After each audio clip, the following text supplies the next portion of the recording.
Am I wrong for pretending not to know my fiance after she had a meltdown during boarding the plane and was eventually thrown off?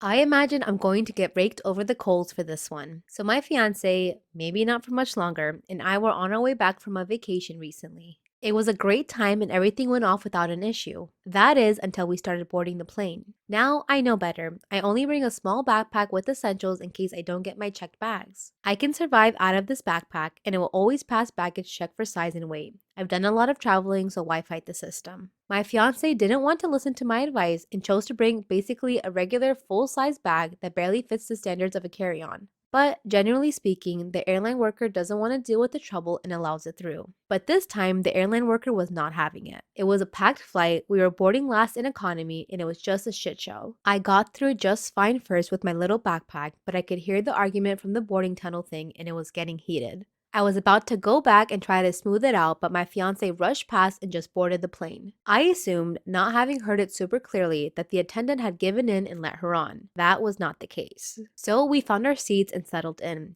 I was pretty tired and I could tell she was upset, so I kind of just tucked into the window and put my hat down and tried to take a nap. But soon after, the airline worker and a cop shows up and they are not fucking around and want her off the plane. She tries to plead and cry, etc., but they are not having it. And maybe in a moment of panic or just plain self preservation, the cop asks if we're together, and I blurt out, "No," shaking my head empathetically. I got kill daggers from her eyes, and she shot up and grabbed her bag and followed the cop out. She was also swearing and screaming the whole way out. Now, obviously, this is well after the event I'm posting this, but when she did eventually get home, she caught the next flight out with the bag checked. I was there to pick her up. She obviously thought I was the asshole, and to be honest, almost everyone I know thinks I'm an asshole except my boss and coworkers, who for context were very much relying on me to get back on time, which I gave my word I would for a really important project that was time sensitive. They were all very happy I didn't get thrown off too. So am I the asshole for this self-preservation?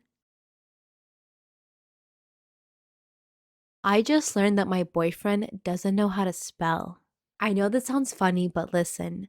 My boyfriend and I downloaded this cool app called Word Collect, which is basically a really cool word puzzle game where they give you a bunch of letters and you have to make as many different words as you can with your set. He began to get frustrated because he kept trying to spell the word height but was getting it wrong. Height, right?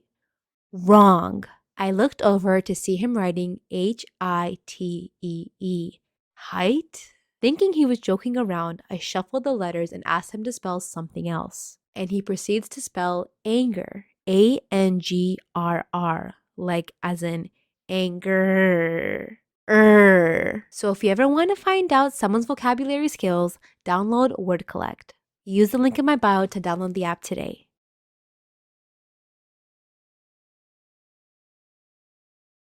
My wife is dead. The best Christmas gift I could have gotten. At the beginning of 2022, I caught my wife having an affair with one of her exes. Our marriage wasn't perfect. I was not the perfect husband, I will admit, but I did my best. I put effort into the entire 5 years we were together. I put my all into the relationship.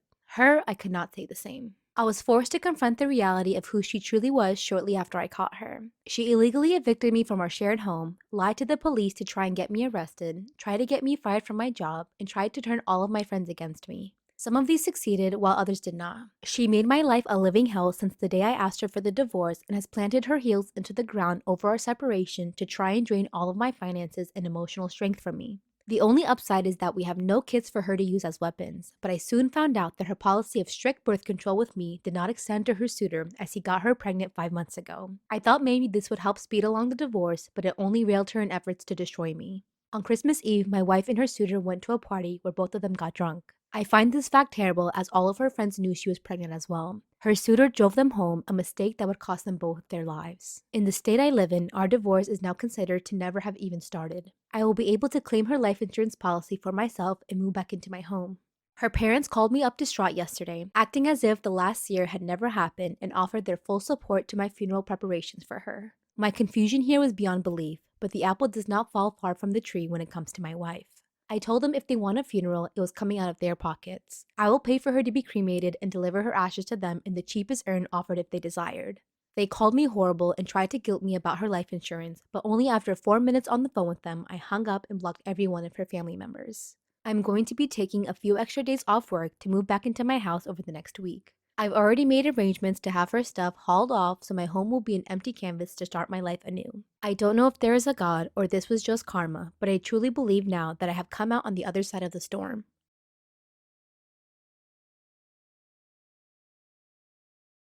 Am I wrong for refusing to tell my husband the gender of our baby after he skipped going to the appointment with me?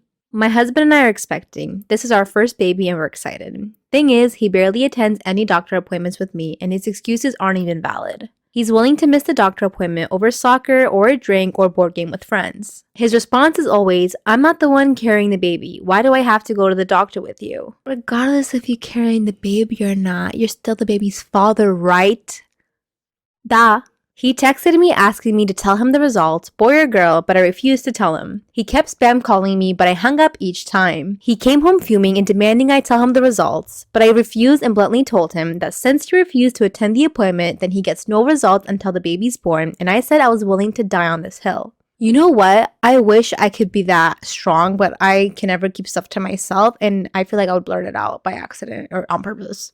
He said he's the father and has a right to know. He also has the right and the responsibility as the baby's father to be taking the baby's mother to her appointments. He then called me dramatic since I wasn't alone and my mom was with me. I said he gets no results, period. I just want to mention that my husband just attempted to contact my doctor to get the results. It didn't go well and we had another argument over it. He couldn't get it since his mom was the one who made the call. I'm curious, can the dad call and find out that information? I think not, right? I feel like that's illegal.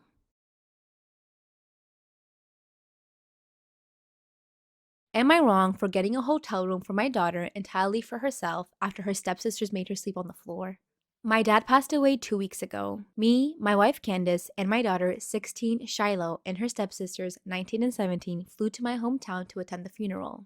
After that, we got 2 hotel rooms, one for me and Candace and one for the girls. While I was in the room, I got a call from Shiloh at 11 p.m. crying and sounded like she was arguing with her stepsisters. I asked her what the matter was, and she told me that her stepsisters insisted that she sleep on the floor. There was one large bed in the room, and there was enough space for all 3 girls to sleep on. I asked why, and she said she didn't know. I went to see what the issue was and talk with my stepdaughters about it. They kept talking, but didn't really explain why they told her to sleep on the floor. They just shrugged and said, it's better this way. We're more comfortable this way. I told Shiloh to grab her things, and when one of my stepdaughters asked where we were going, I told her I was booking her a hotel room.